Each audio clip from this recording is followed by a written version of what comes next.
Hello, hello, one and all. Welcome in to another week of Academy. It is week 8. We are nearly done with our regular season, the summer season almost over, even though there's going to be far more League of Legends, especially out of all these players committed here. But we got to get into the games first beforehand. I'm Mad Magical, joined in alongside Rebel Fox. How are you doing today, Dean?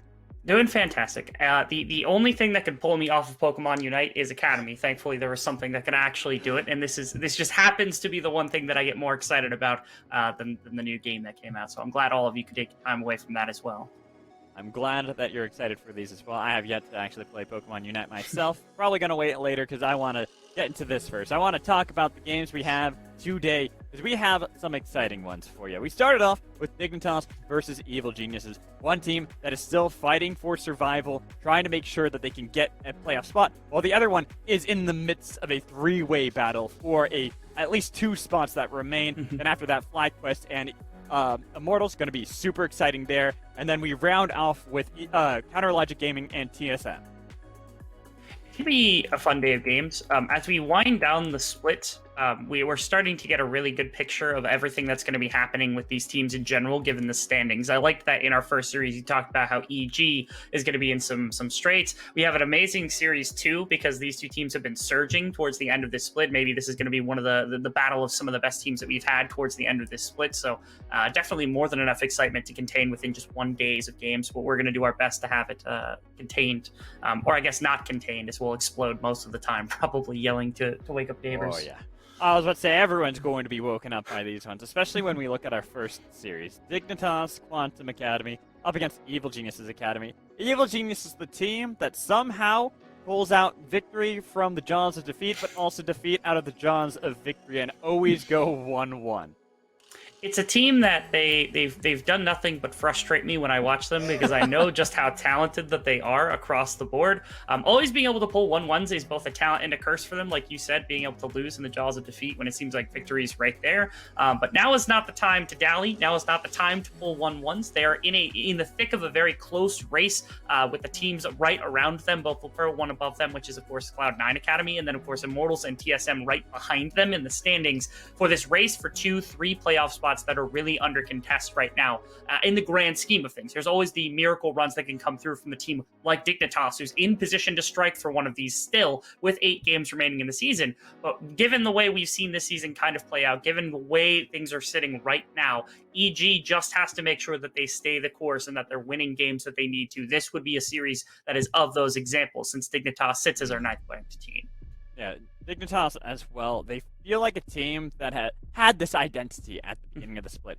Kadeen and Yasui were doing so well for the team, and they had built it all around them succeeding. But now that they got promoted up into the LCS, and then bringing in the new fresh talent of Will, it feels like this team still lacks that identity that they once had. They've gone a little bit downward in trends of how they've been able to perform lately.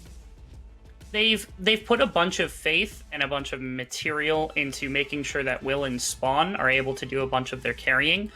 They've got an amazing mid laner in Sligo. They've got a very veteran top laner, very veteran support as well to help them out. But like you said, it seems like the identity is what's truly missing here, where it's like, if they're putting their reliance into Will, who's brand new into the league, there's going to be growing pains, and we've seen that to some extent. But this is not really a great time for growing pains, given that the split is ending and we're getting into the later stages. So not to talk down Dignitas, again, they've got 8 games to really try to make up the difference and to try to make a run for that playoff spot, because it is still possible. But eventually, like, the consideration for Proving Grounds has to come around for, what are you prepared for in terms of amateur? What is your identity going to look like for that? And that's what I'm really looking for from this team, is to try to solidify that. Are you going to put a bunch of your faith into Will to be the spear for the team, be that aggressor, be that kind of immediate carry for yourselves, be the number 1? Or are you going to play a little bit more relaxed, say, okay, Will, your battle heaviness is going to come in to help to defend top side, and we're going to wait on Spawn to do some more damage in the later stages? I think that's something that they should try to flesh out here inside of these games. And then flipping it onto the other side of the rift, looking at Evil Geniuses Academy, it's pretty much the opposite tale that we've seen from them. Spring Split, we think back to the very beginning, how they struggled, how they didn't really have an identity for so long. And then finally, when they got to the Proving Grounds qualifiers, they turned it up to 11, and they looked on fire, and they've looked really good this split as well, even if they've gone 1-1 pretty much all of their series. They have the number 1 1-1 record of all teams at 9. They've had a bunch of young players step in between Tony Top, Jojo Pion, and then Team Luke, all of whom had some really solid performances when they were coming through the developmental system. Now they've come into their own, being some of the best players out of Academy in their given positions. And while I don't think they have the most perfect setup for team fighting and kind of standard play, their laning, their individual prowess is really, really well touted. I think it's one of the best, some of the best individual performance you could find inside of the Academy League. And that's led by Contracts, who, of course, he plays for some of the main team. He's had some fantastic results recently, being one of the best junglers in Academy and even in LCS, having some great work alongside that LCS squad as well. So Contracts, he's kind of like the forerunner for everybody else on the team to be able to carry across the board. And it's funny enough, because if you look to the side of Dignitas, I think this is what they want to be eventually. They want to have Lorlo and Saligo both be amazing solo laners. They want to have Will be this massive kind of carry performance for themselves, the way that Contracts is, with a bot lane that they can rely on for team fighting in some of the later stages. EG has accomplished what Dignitas is just now setting out to do. And unfortunately for Dignitas, it almost feels a little bit too late for that. You're probably looking at them being the second team to possibly qualify for the qualifiers, meaning that they are knocked out of the playoffs. The only other team below them at the moment is Counter Logic Gaming, who we'll see later on today, the team that's probably struggled the most, but they are also tied, I believe. They're tied at the moment with Golden Guardians Academy, even if the records are a little off. I think it's 2-6-6 for Golden Guardians, where it's 1-8 and 5. That's 1-8 and 5 for Dignitas, which means that if it comes down to tiebreakers, it will be really hard for them to be able to pull off a tiebreaker, because you're also then competing to try to be able to take away a spot from either Evil Geniuses or Immortals, while also having to then contend against DSM and Golden Guardian. If you're going to make a run for playoffs, and Dignitas is going to do it, it's got to start now, because like you said, this is one of those teams competing. Taking a 2-0 tonight against the likes of EG, or even just splitting 1-1, is a great way to start, because it shows that at least you can contend with these middle-of-the-pack playoff teams that are competing for that 6th, 5th, 4th spot, in that regard, even into 3rd place, depending on how the remainder of the split goes, for the likes of Evil Geniuses. So if Dignitas wants to prove, hey, we found our self-structure, hey, we found our ability to kind of figure out what it is we want to do with our League of Legends team here in Academy, what our game plan is, this would be a series to do it, since EG have such kind of a fluid style of, okay, they're not putting a bunch of, they're not playing for 25 minutes, they're not playing on 3rd Dragon or something. It's very kind of, it changes from week to week and even game to game what EG is going to be looking for. They're very kind of adaptive in that particular way, but it means you can't plan for too much. So it's much better to have a solid identity against the likes of EG. So that's going to get tested very heavily by Dignitas. Since that's their one weakness, they got to come together if they want to make something happen against EG. This would be the first statement they can make if they want to try for a playoff run. Yeah, but we'll see how they're going to be able to do getting into Champion Select between these two teams. One of them trying to retain a spot to make sure they can guarantee themselves playoff. The other team trying to see if they can make that final miracle run. Try to see if they can usurp a spot away from the very team against them. Absolutely. This is fun. I've liked what we've seen with the patch 11.14. The biggest thing is Will always is going to need comfort. I think that's something that Dignitas has shown over the last things. The more comfortable that Will is, the better that this team is eventually going to look, and that's going to be necessary. And so EG should take a bunch of kind of ability to try to put away a lot of these junglers. The other thing to make mention of is EG junglers are insane at Italy. I don't know who it is on the chain that is causing this, because Contracts is good at it, Svenskaren's good at it, even in their amateur league, Tomio is really good at it as well. So something in the water at EG is changing these Italy junglers, and I'm curious if Contracts, just to bully out in the one-on-one jungle matchup, will be willing to take that into Will here inside of this series. I just want to know if Tom Kench mid is going to come out. That's my big question here. But actually going into what you were talking about, I do like this from Evil Geniuses, trying to see if they can really bully around the new player in Will. Very young talent on the other side against this veteran player of Contracts. And Contracts is a player tied with the most kills in a single game this summer split with Jojo on his team. Both these players are aggressive, are going to look to see if they can bully around their competition. The Will needs to be on point here, and it does seem, as you were talking about, the Evil Geniuses won't make it be that easy. No, they won't. I also want to note that they've really taken a liking to banning out Tony Top here. In the previous weeks, we've seen the Jax come out, and he is one of, if not the best Jax that we have inside of Academy, maybe even into LCS. We saw that well before he started into Academy, but we know that it started to translate onto stage performances as well, both in T-fighting and in split pushing. The Jace was something he played, I think, 4 games in a row, but the Viego wasn't taken off, which is what was interesting to me. So maybe they were baiting this matchup. They're comfortable with Lorlo's Gwen into whatever it is that's going to be brought out with the Viego top lane for the likes of Tony Top, but they didn't get rid of Comfort here. They certainly did not pitch off enough of that pool for Tony Top to not feel okay in this likes of this matchup. But then again, keep in mind how many powerful picks there are right now. Like, yes, you haven't been able to take away some of the comfort, but you can see on the side of Evil Geniuses, they got Viego and LeBlanc. I see Gwen on the other side, another super powerful champion currently for Dignitas QNTM, but I'm also thinking Lee Sin. I'm also thinking Set. I'm thinking Tom Kench. I'm thinking Senna, Callista, Ziggs. The list goes on for what these players can draft for themselves and make it so they're going to have the easiest time possible. Interesting. Will has gone into Lee Sin. We've seen this brought up really heavily on this patch. I think it's just like a counter matchup into jungle v jungle, especially when Xin Zhao is down, because Lee Sin's powerful enough to take the one-on-one against the majority of junglers, and so Will wants this. I know Contrix had this played into him by Kenby, and Kenby absolutely destroyed him on it. He then took it into another matchup the week after and absolutely destroyed on the Lee Sin in the matchup, or like on the reverse half of it, so he knows what the damage of this champion is. I'm curious if Contrax has been able to come up with a solution to play into the likes of this Lee Sin in the one-on-one so that he doesn't get run through the way he did just a couple of weeks ago.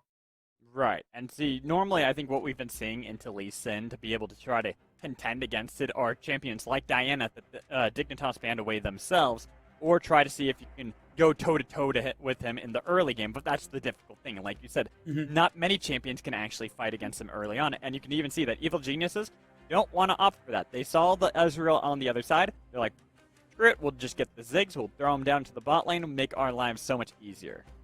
And now what you got is double safe, very ranged bot lanes that will both scale at similar levels, because Ezreal eventually, like 2-3 items really gets powerful. Ziggs is on that same kind of power scaling where 2-3 items really starts to come into his own. Both of them have very long range ultimates that can do a very heavy amount of damage.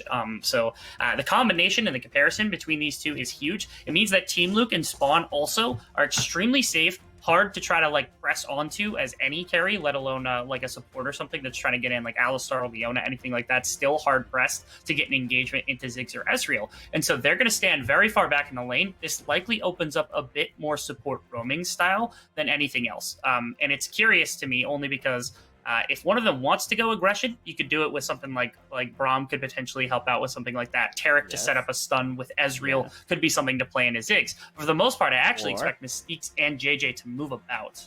Tom Kench, is that where you're going? We were talking about this before. Yes, the Tom Kench is still available.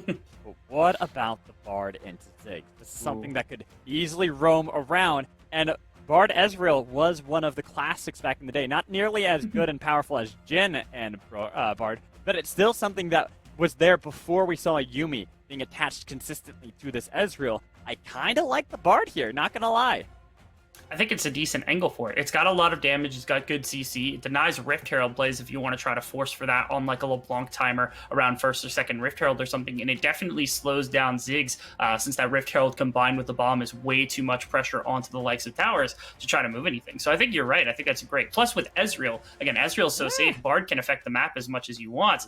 We've seen this kind of spout up very recently as the Graves has taken foot. There's 0 CC right now on the side of EG Academy. It's very, very heavy damage orientation for the likes of this composition. They've got damage for days on all of these champions, but again, no frontliner and not a ton of really accessible CC is something to point out at least.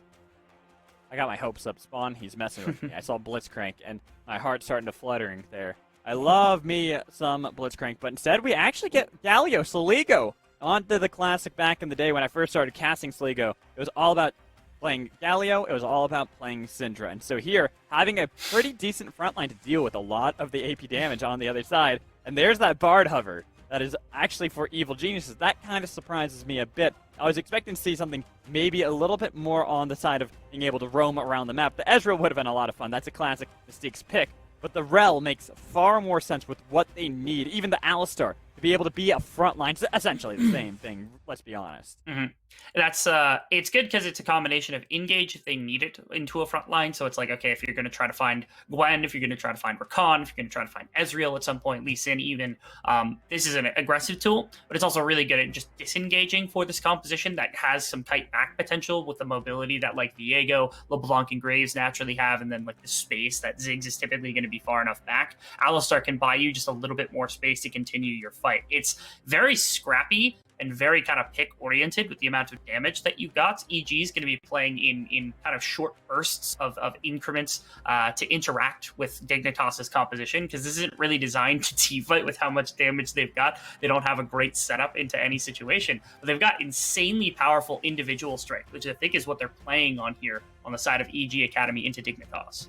It also feels like this team has an ability to scale far easier than Dignitas. Dignitas really are going to be about these mid-game team fights. You got a Galio, you got a Rakan, you got a Lee Sin. They are all about scrapping, and it's not as early as possible, but pretty early on. Once you get level 6 for Rakan, you're looking to fight. You do.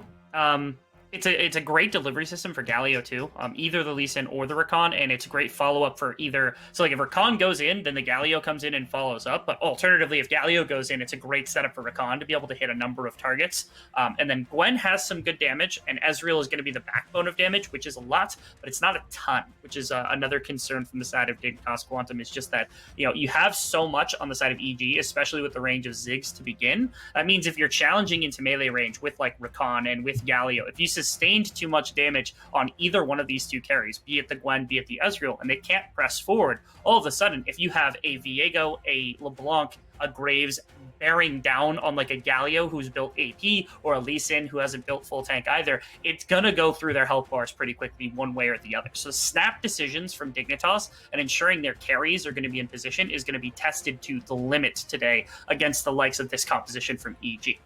Especially because I'm imagining, I just look at this EG lineup. This is not only good to be able to burst down backlines, like you said, to be able to burst down any member, since everyone's going to be fairly squishy on the side of Dignitas. But then, if that doesn't work, they have this beautiful 1-3-1 that they can easily fall back to. Put Viego, put LeBlanc in the side lanes, poke them to hell with the Ziggs and a Graves on top of it. And if they ever engage, you got an Alistar on top of it, too.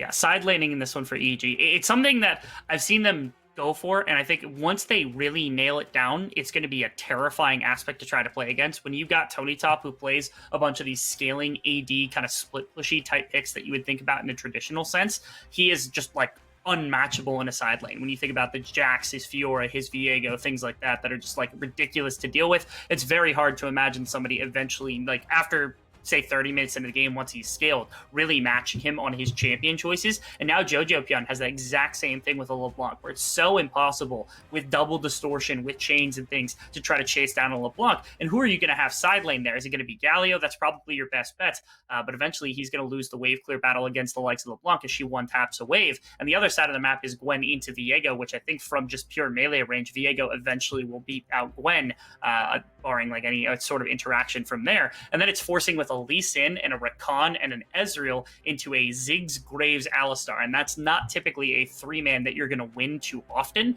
So if control of the map to EG goes early, it's kind of difficult to not lose the side lanes in that regard from Dignitas. And that's why I was saying that I feel like Dignitas Quantum, they have to play around that mid-game fight. They have to play around being able to get that fight to work out well immediately, because once they get that, if that works out for them, they can beat EG. But that's the thing. They have to have that work, because otherwise, eventually, slowly but surely, EG just will creep control that you really can't be able to contend against. No, you cannot. I think another really big one for the side of Dignitas here is if they can control dragons early, and if they can pull a decent RNG on the soul pull for what it is that they're contesting. Say they've got 2-3 dragons at like the 20-25 minute mark. All of a sudden, EG is forced into a position where they have to fight in a more secluded, kind of closed off area. That is better tactically for the side of Dignitas, and it's better for their composition to be 5-on-5ing in general to the side of EG. Because once you get into that limited space, once you get into like having to play into a big area of effect ultimate like Galio's, or with dive potential from like Gwen and like Rakan, then all of a sudden EG has to get really crafty with how do we approach a fight. At that point, it almost becomes how do we get Jojo Pion to combine with Team Luke's damage to make sure that we can get resets for Viego going, that we can make sure that Tony Top gets going. And that feels like something that is cast counterplay for Dignitas here. So if they have early presence around the Dragon Pit, even if they're down gold, they can try to set their feet, get this 5-man engage, and then rely on spawn, putting that faith into the young ADC once again to really be the backbone here for their team inside of the team fight. I do want to get back to this point, but I do just want to also inform all our viewers the reason why we're still on the loading screen here is the moment we got into the game, there was a pause, so we are trying to see if we can get everything resolved on that end, so just bear with us for a little bit. But going back to your point there, Dean, I do like that you're talking about the soul points and how that could be another win condition for the side of Dignitas, because that is what you were talking about.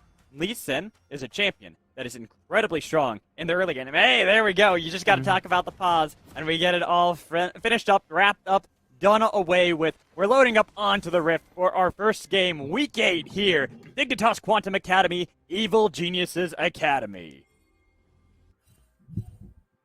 I'm very excited to see EG if they continue to play the way they did last week, inside of playoffs and inside of like proving grounds eventually, what will eventually come there. And so it would upset me greatly if they would lose this series. So if Dignitas want to ruin my day, they would play and they would spoil my fun here with the likes of EG. Dean, yeah. When it comes to Evil Geniuses, just bet on the 1-1. That's what I've learned about. That's what I've learned about watching them. They will beat the best of teams and they'll lose to the worst of teams. It's just how they roll. We just accept it here in Academy. I've accepted this a long time ago. And once you learn to accept that, you'll be happier. I've very much enjoyed watching Graves slowly creep back into the meta. And the build that people appear to be sitting on now is like I've seen Eclipse into further lethality, but I've also like very recently seen like Eclipse into Lord Doms as being one of the most popular build paths for like competitive junglers with Dark Harvest. Yeah, it's dependent on the matchup. But it's an interesting idea that, like, if Graves has enough upfront damage to do that. The alternative here, I think, is Gale Force, where, like, if you have Gale Force into, you know, a little bit more crit or something, like Essence Reaver, you could try to challenge Spawn with, like, an E-Flash Gale Force immediately on top of the Ezreal, and then you're pressuring him from backline, creating a Graves dive, which would be funny. But I have no clue what the intention is. I'll be honest, there. I haven't seen it as often. It still is like one. Now it's become one of those niche builds for Graves. Like you can still do it. You can still run it. It's not like it's bad or anything. Not at all. It's just I've been seeing the Eclipse far more often just because of the mid-game spike that you kind of get with that. Plus getting the Lord Doms on top of it if the team's really tanky and you're worried about that. Otherwise, it just depends on how the game's going. But right now we're seeing for Dignitas Quantum, things aren't going so well. Both mid, bot, and top are all three of the lanes, in fact, are getting pushed in pretty heavily, and unfortunately that is kind of to be expected in regards to each one of them. Yes. We have seen Graves has gone for full clear. That's going to happen the majority of games. Actually, skipping Raptors to go to red buff. I'm curious if he wants to contest on top side, which is why you're getting the shove from Tony Top and also from Jojo Pion to begin the game, because they have both priority on that map. You know, they don't know this quite yet, but they do know potentially that Will's on top side after taking what is red Raptors and then into top side of the map. Will has done this pathing a handful of times. And if they know this and they challenge for top side scuttle, Will's got to wrap all the way back down around to bottom scuttle if they want to do that. And only just now did he find this out. I don't think he can take this trade because Jojo Pion's already stepping towards him, and Viego can move faster as well. This is really not good. Damage onto Lorlo too. Tony Top absolutely dominating this matchup. There is no way you can fight this. In fact, they could just set up a dive onto Lorlo. You can see Tony Top does not want to let him be able to recall so easily, chasing him all the way back so he can even proxy the wave. Yeah, making sure to deny CS, making sure potentially to burn the TP that'll come out, as Tony Top's going to get to crash an additional wave. I wonder if he TP's back now immediately after this, just to try to catch this wave as it's coming in, because that'll buy Tony Top an entire back and the reset without having to burn his own TP whatsoever, and that's exactly what's going to happen. So Lorlo has to tank the bad end of what just happened, because effectively what they were planning was an engagement on that jungle, bottom lane had a little bit of action. But yeah, I think what the intention was is Tony Top was just ready to go into river if necessary. Actually, this is a little curious. He's making sure. I'm surprised by that. Yeah, I'm surprised. Yeah, I'm a little surprised too. He could have easily gotten a cheeky recall off there without having to burn his TP and just be able to dominate. But it feels like he's just saying, no, I win this matchup no matter what. I'm going to look to see if I can bully you out of lane again. So that way you get nothing. But here, nice flash knockup and bounce back with the satchel charge. I think they get the kill because of the turret. That was flawless from Team Luke's and Mystique's right there. They pull first blood. Off the bounce house they pull in with Rakan. I think JJ started this, tried to flash out. Mystique's was able to get a knock-up, punched him back with like the headbutt, and then also it was the blast, the satchel charge that came out from the Ziggs to literally just like bounce him like straight underneath the tower. That's tough to deal with if you're JJ, because not only is it all back damage, but also I think took 2 tower shots, which is a ton for a very early game Rakan. It really is. That's why I just saw the bounce house. It was wild down there in the bot lane and easy peasy for the side of Team Luke and Mystique. This is putting Dignitas in a bad spot, though. They have to get something. They need to be able to bounce back after that. Look at that. Oh, perfect prediction right there from Team Luke, because he was waiting for the E to come through, and it was mid-E that satchel charge would go off to make sure that he wasn't able to escape from spawn. That's forward thinking right there as Team Luke and Mystique's able to make that play happen. This bot lane has been really kind of like, Team Luke used to be this person that like was playing very aggressive, would go on like Tristana, Samira comes to mind as well as champions, as they're going for Tony top now on the top side. He's snuck out! No way. Doesn't even get knocked up there. They got nothing onto him. He's able to easily get out of that one. And that is the second time we've seen that JJ, he was mid lane, open to be able to make a play mid lane, but unfortunately got nothing, and now they're even got contracts here to get a lot of damage onto Sligo, but unfortunately, he's only level 5, not going to be able to use collateral damage there. But that's enough to force out this mid lane, and they're still committing 3 members topside to see if they can kill Tony Top. Now he's level 6. This isn't looking so good. He's invisible, trying to see if they can get on top of him, but he is just dodging away. There's going to be the knock-up on top of him. Can he get any more? Tries to be able to turn around 1. He at least gets 1, and now contract on the hunt, looking to see if he can get anybody, but he decides instead just to get the minions. So, the play from Tony Top was excellent, because you were able to at least get the shot down, and yes, you trade one back for Will, which isn't particularly good. I think... Oh, actually, wait. Mystiques! Look at these plays out of him. I love this aggressive style, his Alistar. One of his favorite champions that he gets to play. He loves these roaming champions, and he is definitely putting on a performance as team to play so aggressively. Will does not even have anything he can do. He realized that if he went in on the contracts, he was dead. What I was going to say here is I think EG, honestly, like if they were going for a super safe play, if they shut out Dragon, that takes away one of the win conditions for Dignitas to force 5-on-5s, which is good for their comp, and it gives them that little bit of early boost with like the Ocean Soul to be able to soak some damage. Instead, they go for a couple of plays, not only denying camps and putting pressure onto Will, but also putting pressure and burning the flash coming out from Sligo, making sure that he's going to stay honest in the mid lane, opening up Jojo down a little bit, so he's unlocked a little bit more than he was just a minute ago. So I think EG could have gone for the immediate payoff of saying, okay, we're going to go for Dragon on bot side since the Tive on the Tony Top is coming, and we're going to trade 1 for 1. But they opt instead to give themselves more counterplay across the map later by unlocking a couple of these summoners and putting on this pressure onto a couple of the members here from Dignitas. Which again, that seems like very typical EG stuff to try to put the other team down rather than taking the resources off the map that are available to you because they believe in themselves to take it later. And this is making that mid-game for Dignitas look less and less likely. They're already slipping pretty far behind. 1,000 gold. They find themselves at 8 minutes into the game. Even losing out on Dragon priority, they just don't have that control around the pit to be able to confidently take these and try to go for that condition you were talking about earlier, Rebel, where they could use these Dragons as a secure for the mid to late game.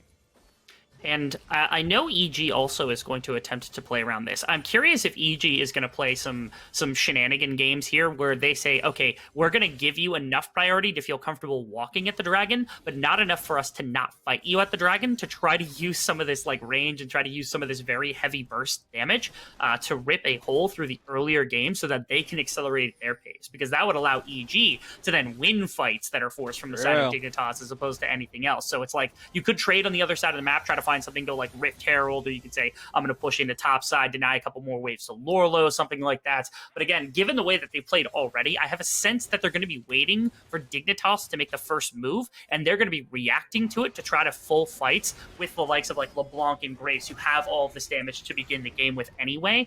And that's, again, EG, you love that they're relying a lot on the individual play of their kind of like very talented lineup more than they're going for like the standard macro that you would expect from like very, very high level like thinking teams because they know what their strengths are. So Will has started up this Rift Herald is fully in the knowledge of contracts, and he is waiting it out. He hasn't even decided to step up, knowing that it's going to be some time. There's no real play. You can see they're calling up the mid laner now, but so is JJ. There's going to be a brawl around the Rift Herald. There's so many people coming. Who's going to be able to get here? I'm curious to see. It's going to be the first call coming in from Dignitas, but they weren't able to land the CC, so now they have to fall back. Ligo is going to be the target. They're going to be able to bounce him around, get a lot of damage with the Heartbreaker to pick up the kill, and also the Herald. That's not Will. Will cannot get there. It's a double kill for Mystiques. Does seem the eye was secured by Dignitas, but I don't think they're going to be able to pick it up. He's going to try, maybe? He doesn't have flash, so he can't really get on top of it. Contracts is sitting there. Yeah, this is a pain, because they're not even going to get the payoff here from the side of Dignitas. This is what I was referring to a second ago, because right here it's an opening where Dignitas say, okay, we can put 4 members up here, we can look for a team fight or something like that. But EG, they're like, okay, if we don't commit immediately to the Rift Herald, that's more damage in a couple of places that we can throw onto the likes of Dignitas. And it allows them in this situation to just gain this advantage. It does burn the flash from Jojo. But again, if they're focusing down Rift Herald here, look how much work gets done by Mystiques and Tony Top before the Rift Herald is even able to be focused down. And then Will just has to try to full engage for it. The one deficit is the lack of gold going on to somebody pertinent, because 3 kills of this have gone on to Mystiques. But you're going to take that all day, because again, EG is willing to take battles around these early neutral objectives because they believe in the strength of their players. Time to go for the AP cow. The good old days back when mid lane Alistar was a thing. But right now, Jojo looking like he might be able to get a solo kill. Yeah, he will. Of course he will over Soligo. Jojo has become an absolute stud. Like, he started off in a really good place last, like, when you saw him, like, step onto the likes of EG, from, like, EG Prodigies, because originally he'd been, like, a substitute on EG Prodigies before getting brought up to the likes of EG Academy here. But every single week, I've been nothing but impressed by the ability of Jojo to generate his own advantage and then apply it in team fights later. He's really one of the mid laners that can truly 1v9 if given the right amount of resources, and even if you leave him to his own devices, typically will end up with an advantage inside the game, and you gotta love that about a mid laner. Oh, well, Spawn, it looks like he might be in a little bit of trouble. JJ's on the other side, but they already got the TP in from Jojo, and look how low Will is now. They've just saying that they can get JJ with the quickness as well. You're not tanky, you're dead meat, and they got the kill on Ziggs, but now look at Soligo, getting a lot of damage. They're going to be able to take down Contract, try to see if they can get onto Team Luke as well. The Winter War did a lot of damage, but not enough to be able to go back in. They're going to be able to bounce around. The flash coming in from Soligo to stay alive. They've actually re-engaged, like getting a little bit of damage, but they got to be careful. They got the Justice Punch on top of it, at least one, but no, Jojo will survive. The kick was not enough. The flash coming in, Spawn wants to be able to get him, but he's not going to be able to get anything, and you can see they're bouncing around underneath the turret, while on the other side, that is the top lanes fighting. They've lost everything on the side of Dignitas. They're trying to be able to fight back, but Lorlo, you're all by your lonesome in the bot lane. He is. What a fight coming through from the side of EG. They've got the initial advantage, and right there, it's kind of like the sunk cost fallacy that came through, because JJ goes in initially, then you got Soligo go in, and Soligo's like, all right, well, I guess we're committing to this, and everybody wasn't really prepared for a fight. Dignitas was kind of low with Will and with Spawn before this even happens. They're kind of on the back foot before the fight had even started. EG, despite losing 1, were able to generate so much out of this. Look at this, more kills for Mystiques, as he's not building AP, but he is going to be a very tanky cow to begin the game. But more importantly, Jojo already on the Magi's to start this game off, knowing that he's going to pop off on the likes of this LeBlanc. Very aggressive itemization from this very incredible carry. Ooh, JJ, he tried to predict Team Luke, but Team Luke was able to sidestep that with relative ease to survive. But I do want to go back onto these items and talking about that bot lane play, because it was rough for the side of Dignitas. Like you said, it seemed almost disjointed from the team. I feel like if you're going to go in like that, Soligo's got to make this call. Hey, let's bring down Lorlo first. Will, I gotta give a ton of appreciation, because he very nearly cleans that fight with the likes of like the dragon kick on from Team Luke to hit other people, but he doesn't have that much health. And from there, everybody goes in just trying to force this play to come through. I was a little confused by Tony Top at the end, who I thought could have maybe engaged directly into Lorlo and taken the fight from melee, given that he had Divine Sundere already finished. But outside of that, I don't really. Yeah, you've got me hooked on it. It's way more fun to say like that, so that's how I stick with it from now on. Thank you. I appreciate that. At least I can have some sort of lasting legacy besides just Omewrecker and now Hullbreaker. But going into this game and what we have now seen, this mid game, it almost feels like it's out of the question for Dignitas. The backup plan has got to be the dragons, and there's still not a single dragon taken by either team. I need to see Dignitas Quantum starting to play around these objectives that they want to be able to hold out and survive. I'm also curious if they're able to hold Oh out and my survive. That's okay. JJ's low-key just getting bullied this game, which is unfortunate. He doesn't have resistances yet. It's just flat health. And it's just not helping him all too much. Tony Top's getting engaged, but like he's got backup from contracts, and I think even in the 2v1, they're not in a great position to try to force this. And look at that, JoJo's on the other side, looking for the dive with the collateral damage. So much with the electrocute. Here's going to be the heartbreaker. They're going to try to see if they can get the heroic entrance to be able to get them away from this dive. Ligo was able to deter Evil Geniuses for now, but with how low they were able to take Lorelo, that is a dragon for sure. Oh, 100%. Yeah. It's right now Dignitas is trying to put pieces together. They're trying to say, okay, Galio can make a roam across the map. Yes, you can put JJ into situations where the CC is going to be enough. But so far, there hasn't been enough for Will to really carry fights. Lorelo's itemization has been defensive because it's forced on him from the likes of Tony Top's lane. And the only other member you have to do damage who's your late game is this Ezreal who goes for Trinity Force. Now, I am a big appreciator of Trinity Force in fights like this because over time, it's going to ramp the damage of this Ezreal insane. But it's going to take a minute before that damage really comes through, even more so. This is really the 3-item spike more than the 2 than normal that would typically come through from the likes of an Ezreal. So yes, on 3 items, that's when damage starts to come through. But I don't think they have time for 3 items right now. I don't think Spawn's going to have the gold necessary to really make plays happen fast enough inside of teamfights to operate on the CC that comes through from JJ and Saligo to make this worth it. And so now I'm worried that like Ezreal scaling isn't going to be fast enough to contest EG before they really leave a lasting mark on this Dignitas squad. Especially when we take a look at the items already for both teams. Trinity Force Core Drinker, the only 2 mythics completed for Dignitas Quantum on this moment. Well, you can see there's a total of 4 for Evil Geniuses, and one of which, the only reason it's not built is because the Magi's was picked up immediately by JoJo instead of actually picking up that extra mythic just to get that extra bit of damage. That's the case. Ooh. And now Contracts actually catches out that the Rift Herald is being taken, so that's even less ability to grab gold. And it's going to go into the pocket of Contracts, who's got the excruciatingly fed Gao here next to him alongside Team Luke, who's just been shoving top lane as much as possible. As this is a really lethal combo. This is what we talked about with the Bard earlier, trying to prevent. When you got Rift Herald and Ziggs, if you knock a tower down to, like, I think effectively 75% health, it just dies. There's nothing you can do about it in the slightest to compete against that. And Team Luke's already been pulling towers. Bottom lane tower is effectively crippled to the point where all you have to do is put Team Luke down there, and he's going to be able to attack that. So this Rift Herald really could just be dropped in mid lane, used to force down mid tower around this next dragon, and it opens up more. They're actually forcing on bottom lane because they know there aren't enough members here to defend. They're actually catching Galio on a back as well, who's going to have to ult into this fight, but it's not quite up. No, it's not, and that is an easy turret take. Full health turret, no more. Easily gone, and now with this rotation from Evil Geniuses, they're going from lane to lane, picking up every bit of advantage, every bit of gold, and making sure that Dignitas can have nothing. You can see how deep the vision on the top side of the map is right now. They have to try to fight this, because otherwise they're just doomed. Double knockup comes in from Mystique, but here's going to be the heroic entrance. You can see the TP on the other side. They're going to be able to bounce around Mystique's at the moment, but he's still alive, flashing over the wall to be able to survive. Bouncing bomb, not going to be able to connect. But JoJo Beyond, he sees how low Will is. He wants to be able to take... Nearly was able to take down JJ instead.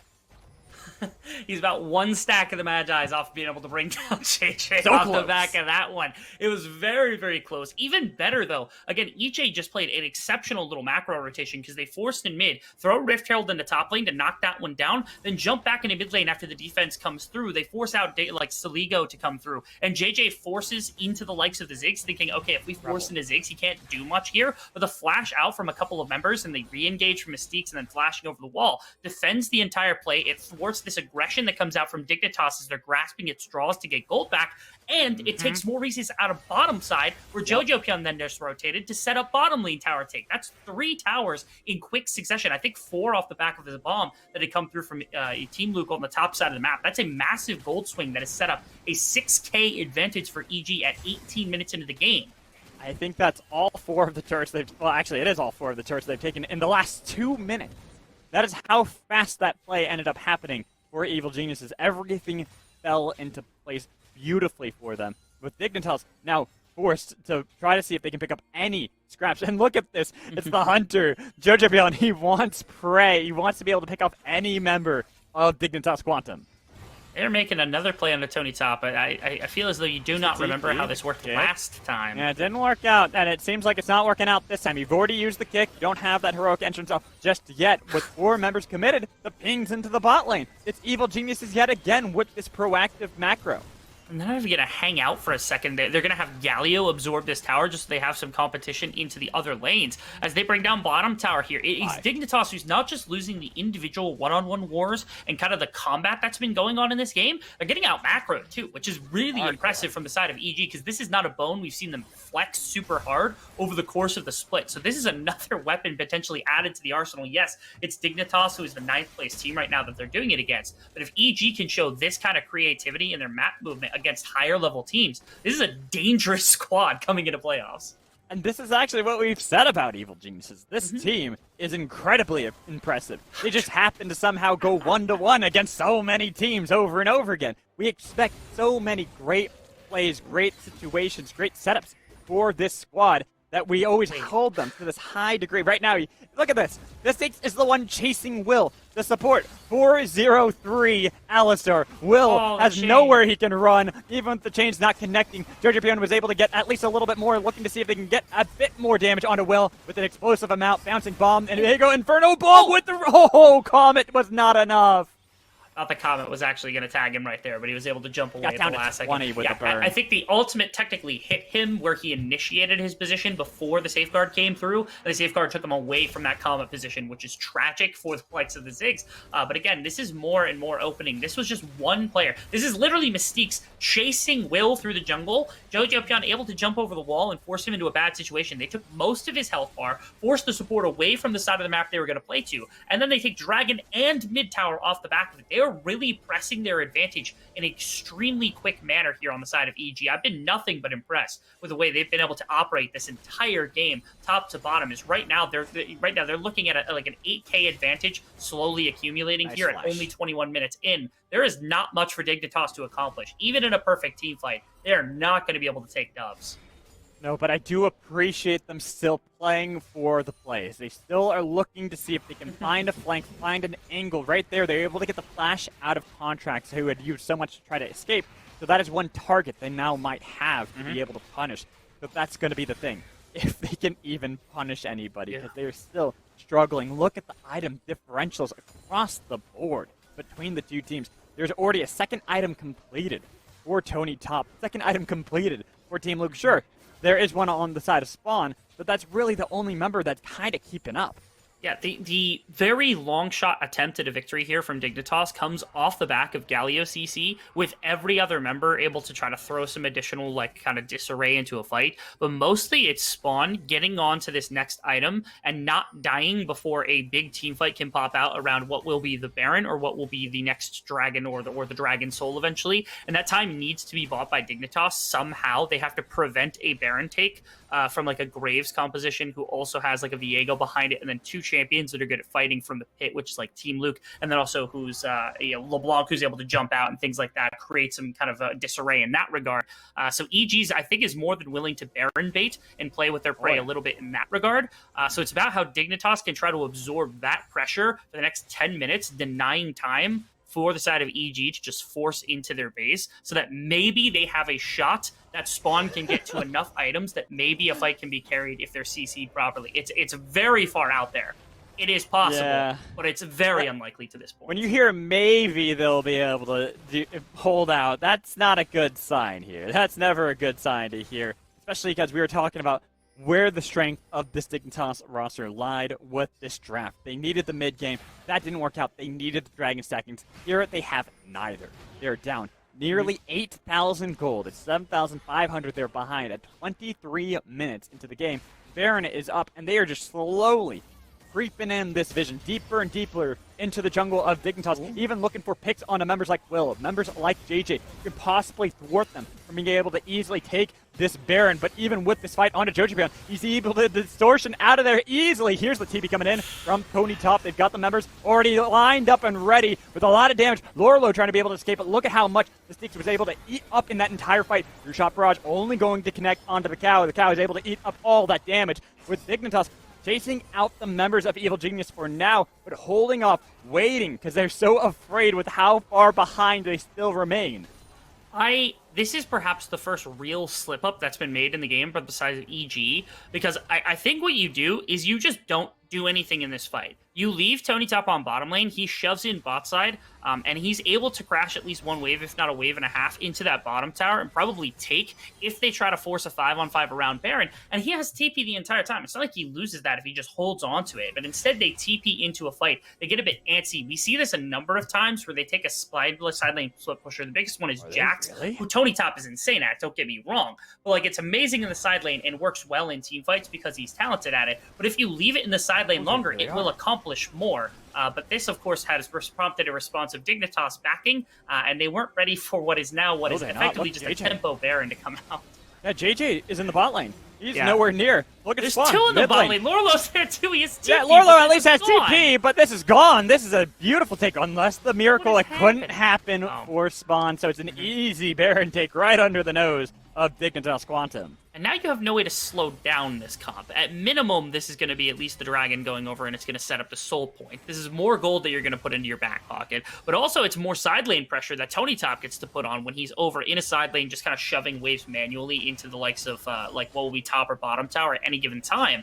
And at this point, also, the gold advantage that he's garnered means that there's no response from Saligo or Lorlo, and then the rest of the map also is just not strong enough to take the remainder of the fight that's existing, since Team Luke now is like one item or like 1,200 gold off of Rabadons. You're going to have a completed item for Jojo Pion soon. I think it's going to be Cosmic Drive, given the itemization right now, to give a ton of ability to just fish with abilities over the top of the wall. And even worse, beyond all things, if they accomplish nothing more than keeping their gold lead, Infernal Soul is going to be on the board for them, and that's going to give them way too much for Dignitas to deal with. The worst gamble they could have had. Isn't that just a rough one to see? Having a LeBlanc get an Infernal Dragon, and Lorlo having to go golden to be able to survive. He's not going to be able to get out of there. It does not matter if you have your little hollowed grounds. It's a killing spree and more stacks for Jojo Pion. That it is. And you have Viego, like Tony Top, they're kind of collapsing around. Like, Tony Top is a last-ditch effort for a pick, but Will isn't even able to get behind him. He only just kicked him over the wall. There's the Heartbreaker trying to see if he can get back towards his team, but he could not get there. They're winning Instead, the game. It's just a call to win. Evil Genius are like, the hell with Tony Top. He's on his own there. We just got the game because you committed way too much for that. Top Rush gonna do nothing at all. Gonna be able to get a double knockup, but here is the re-engage just to be able to pad the KDAs. Look for the full stacks onto Jojo Pion with the end of the game in hand.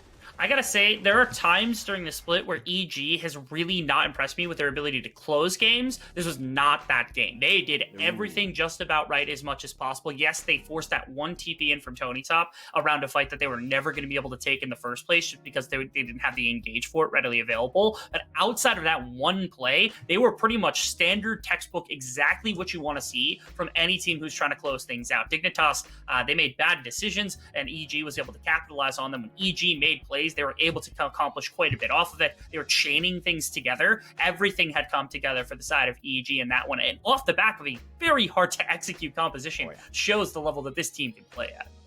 That was a rough game to watch if you're a Dignitas fan. They were bullied at almost every stage of the game. When it seemed like they might have had at least a little bit that they could do, it was not enough. It was pretty much that they gave an inch over to Evil Geniuses and they made it a mile. They did. It was, again, it was a lot of the individual play at the beginning of the game that came through from EG that really shined. But again, their macro improved dramatically. Dignitas' decision-making needs to step up a lot next game because they had some really bad decisions in a couple of places. I think specifically JJ had some pretty poor engages. Not to be down on him too heavily here, but again, he's on a squishy champion. He has to be a bit more careful. He has to be second in most fights. It had to be Will into Galio and then into Rakan engage, but so many times JJ found himself on the front foot of a fight, going down before anybody could follow, and that did cost at least a little bit of potential for the side of the early game to come through. But that's not the entire problem with the game. They were trying to, they were trying to come back pretty much from minute one. They were never really making the proactive ahead of time schedule play to get themselves into a good position. I want to see that change, and I want to see them attack EG because otherwise this is not going to look good in game number 2 either.